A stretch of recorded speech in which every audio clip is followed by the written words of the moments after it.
Unless your harp has zither pins, you'll be placing your tuning key on the opposite end of the tuning pin from where the strings are, making it confusing to tell which pin is which. This is one of the trickiest parts of tuning. If your harp is short enough that you can look down and see both ends of the pins, that's very helpful. If not, you can use your fingers like this to feel the two ends. However, it's still easy to put your tuning key on the wrong pin. This is a common mistake and a surefire way to break a string. For example, you think you're tuning the C string, but your key is accidentally on the D pin. You keep plucking the C and the electronic tuner continues to say it's too flat, so you keep moving the key, but you actually are tightening the D string by mistake. Guess what? If you keep going, the D string will eventually break. This brings us to one of the most important rules in tuning. Always have the string sounding whenever you change its pitch. For example, don't pluck a string and then dampen it and then adjust the pitch with your key.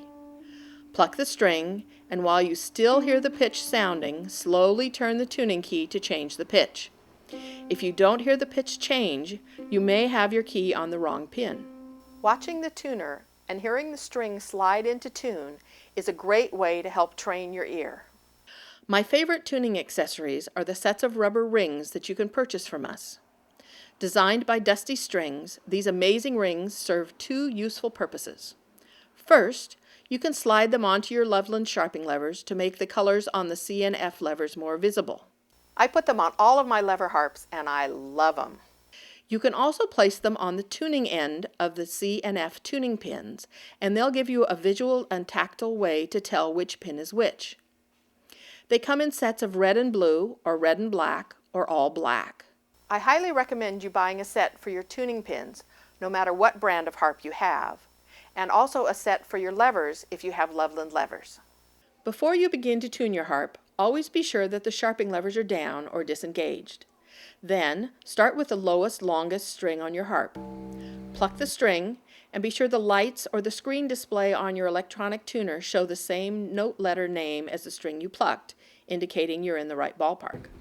Then, watching the meter, pluck the string again, and while it is still sounding, slowly turn the tuning key to adjust the pitch. Keep plucking, listening, and turning until the needle stops in the exact center of the meter. Hooray! You've tuned a string! Now move up to the next string and do the exact same thing. Repeat these steps for every string until you reach the top of your harp. Never let go of your tuning key while it's on the tuning pin. It can fall off and put a big ding in your soundboard. Here's a tuning tip for those of you who have a harp with zither pins. Because these pins do not go all the way through the neck of the harp, your tuning key goes on the same side as the strings. Instead of trying to tune left-handed, it is much easier to turn the harp around backwards with the pillar towards you and the sound box away from you. This way, you can still tune with your right hand, and pushing your thumb away from you will raise the pitch, just like on harps with through pins.